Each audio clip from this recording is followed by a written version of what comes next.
Tuhan bersamamu. Dan bersama rohmu. Inilah Injil Yesus Kristus menurut Markus. Dimuliakanlah Tuhan. Sekali peristiwa dalam khotbahnya tentang akhir zaman, Yesus berkata kepada murid-muridnya, pada masa itu sesudah siksaan-siksaan yang berat, matahari akan menjadi gelap dan bulan tidak bercahaya. Bintang-bintang akan berjatuhan dari langit dan kuasa-kuasa langit akan guncang. Pada waktu itu orang akan melihat Putra Manusia datang dalam awan-awan dengan segala kekuasaan dan kemuliaannya. Pada waktu itu pula ia akan menyuruh keluar malaikat-malaikat dan akan mengumpulkan orang-orang pilihannya dari keempat penjuru bumi, dari ujung bumi sampai ke ujung langit. Tariklah pelajaran dari perumpamaan tentang pohon ara. Apabila ranting-rantingnya melembut dan mulai bertunas, kamu tahu bahwa musim panas sudah dekat.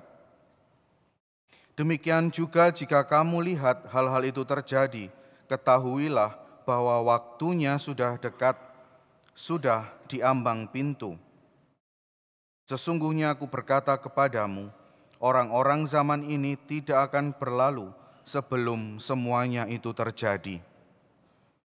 Langit dan bumi akan berlalu, tetapi perkataanku tidak akan berlalu. Tetapi tentang hari atau saat itu, tidak seorang pun yang tahu. Malaikat-malaikat di surga tidak, dan Putra pun tidak. Hanya Bapa yang tahu. Demikianlah sabda Tuhan. Terpujilah Kristus.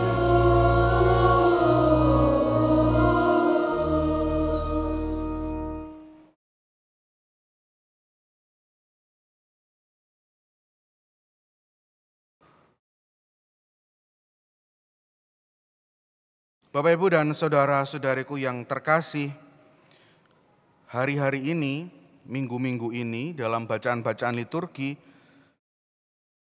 karena kita akan memasuki akhir tahun liturgi, yaitu hari Minggu Biasa yang ke-34, yang biasanya bersamaan dengan Hari Raya Kristus Raja Semesta Alam. Bacaan-bacaan yang disajikan kepada kita adalah bacaan-bacaan tentang akhir zaman. Bacaan-bacaan tentang saat ketika Tuhan Yesus datang untuk kedua kalinya sebagai Raja. Ketika membayangkan tentang akhir zaman, apa yang ada di dalam benak kita? Apakah takut atau sukacita? Sebenarnya akhir zaman dalam ajaran iman kita itu ada dua, yaitu akhir zaman yang besar, yaitu ketika Tuhan Yesus datang untuk kedua kalinya, dan akhir zaman kecil, yaitu di dalam diri setiap manusia ini ketika dia harus berjumpa, harus berhadapan dengan kematian. Itu akhir zaman yang kecil. Maka pertanyaannya bisa diubah. Apakah kita merasa, apa yang kita rasakan ketika berhadapan dengan kematian? Takut atau sukacita? Kematian kok sukacita, Romo? Enggak masuk akal. Pasti takut. Betul atau salah? Takut atau sukacita? Dua perasaan itu akan menyelimuti hati kita. Tetapi ini apa lagi? Tetapi suasana yang mau dibawa oleh Tuhan Yesus dalam bacaan Injil yang kita dengarkan hari ini Dan juga sebenarnya yang digambarkan oleh nubuat Nabi Daniel dalam bacaan pertama adalah sebuah gambaran akhir zaman yang sebenarnya tidak lagi menakutkan. Dalam bacaan Injil kita mendengarkan, memang di awal-awal terkesan menakutkan, yaitu bahwa,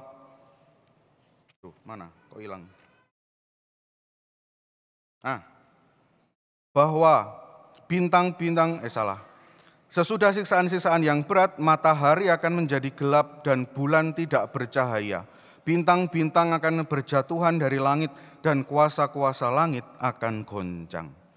Benda-benda penerang langit, matahari, bulan, bintang tidak lagi mengeluarkan cahayanya. Maka bisa dibayangkan gelap gulita. Mungkin mati lampu juga waktu itu ya. Listrik di seluruh bumi ini akan padam gitu tiba-tiba. Nggak tahu kenapa. Tetapi jangan pernah berhenti pada kegelapannya itu. Mari kita lihat tahapan yang berikutnya. Pada waktu itu orang akan melihat Putra Manusia datang dalam awan-awan dengan segala kekuasaan dan kemuliaannya.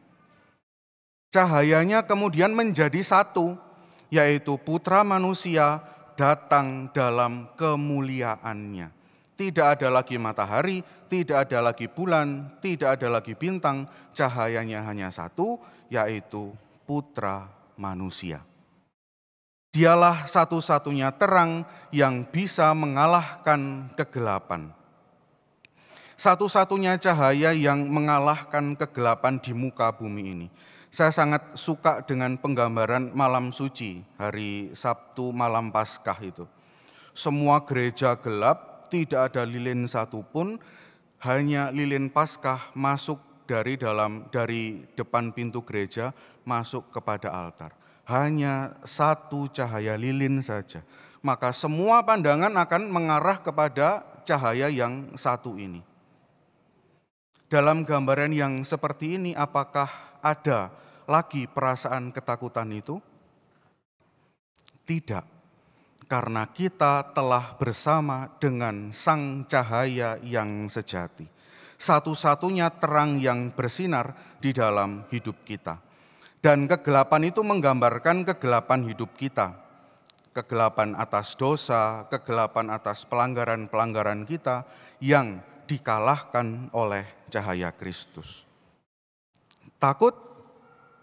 Seharusnya tidak, karena kita berjumpa dengan Sang Cahaya satu-satunya. Gambaran akhir zaman yang dibawa oleh nubuat Nabi Daniel dalam bacaan yang pertama juga menggambarkan hal yang sama. Tetapi di bagian akhir kita harus melihat bahwa dan orang-orang bijaksana akan bercahaya seperti cahaya cakrawala, dan yang telah menuntun banyak orang kepada kebenaran akan bercahaya seperti bintang-bintang untuk selamanya. Ketakutan akan sirna, ketakutan akan hilang karena cahaya yang satu, dan hidup kita harus dirawat untuk selalu mengarah kepada cahaya yang satu itu. Bapak, Ibu, dan saudara-saudari yang terkasih, maka apalagi yang harus kita takutkan berhadapan dengan akhir zaman? Tidak ada lagi ketakutan itu. Yang ada adalah sukacita. Yang ada adalah harapan bahwa kita akan diselamatkan. Bacaan kedua menerangkannya kepada kita. Surat kepada orang Ibrani mengatakan bahwa tidak akan ada lagi seseorang pun yang dikorbankan. Karena pengorbanannya hanya satu, yaitu pengorbanan Kristus di atas kayu salib. Pengorbanan yang membawa penyelamatan bagi semua manusia. Pengorbanan yang membawa pengampunan atas semua dosa manusia. Maka di akhir zaman tidak akan ada lagi seorang pun yang beriman kepada Tuhan yang akan dikorbankan. Karena pengorbanan semua manusia sudah ditanggung oleh Tuhan Yesus di atas kayu salib. Masih takut dengan akhir zaman? Masih takut dengan kematian? Satu-satunya cara adalah menjaga untuk selalu hidup melihat sang terang itu di dalam hidup kita. Satu-satunya cara adalah hidup dengan berjaga-jaga, hidup dengan penuh kesadaran, hidup dengan penuh kewaspadaan. Kalau mau berdosa, ya jangan berdosa. Jangan dosanya dinikmati. Berdosa, gitu. Dengan sengaja menuju kepada dosa itu. Dan kalau sudah berada di dalam dosa itu, leha-leha, tak nikmati sik Tuhan Allah. Padahal kita tidak tahu kapan datangnya. Seorang teman pernah berkata kepada saya dalam merefleksikan kematian kedua orang tuanya. Ternyata kematian itu seperti Tuhan Allah yang ngeklik saklar lampu. Kalau maunya on ya on, tiba-tiba diklik sama Tuhan Allah ya lewat. Sederhana tapi ya benar juga gitu. Kita menjaga kesehatan sekali gitu. Maksudnya tidak dengan itu kemudian tidak menjaga kesehatan gitu ya, tapi bahwa seringkali hadirnya akhir zaman di dalam diri kita masing-masing itu enggak tahu kapan dan di mana. Dan dalam kesadaran itu maka mari kita menjaga hidup untuk selalu melihat sang cahaya itu. Satu-satunya cahaya, satu-satunya terang yang menerangi kegelapan hidup kita, kegelapan dosa-dosa kita. Maka iman, harapan, dan kasih adalah yang menjadi pegangan hidup kita. Apakah kita sudah beriman kepada Tuhan, apakah selalu berharap kepada Tuhan, dan apakah aku selalu mengasihi sesamaku.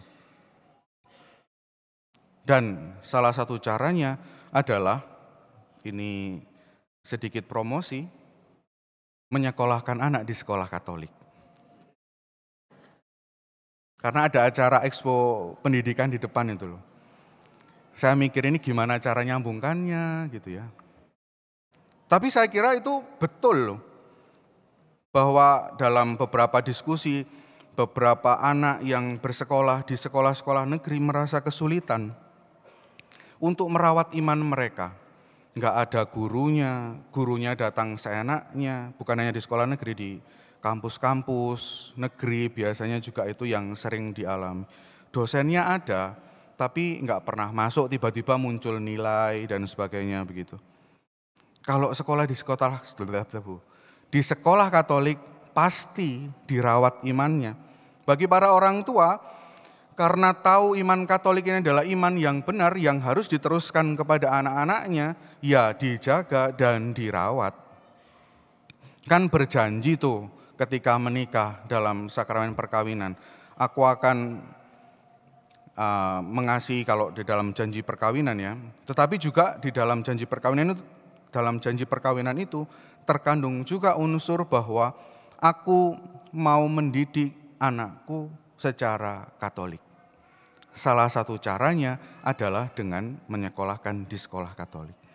Bapak, Ibu, dan saudara-saudariku yang terkasih, mari merawat hidup kita, mari menjaga kesadaran hidup kita, mengarahkan hidup kita hanya kepada sang cahaya ilahi itu, sehingga ke akhir zaman tidak lagi menjadi sesuatu yang menakutkan, karena kita sudah siap berhadapan dengan sang kebahagiaan puncak di dalam hidup kita.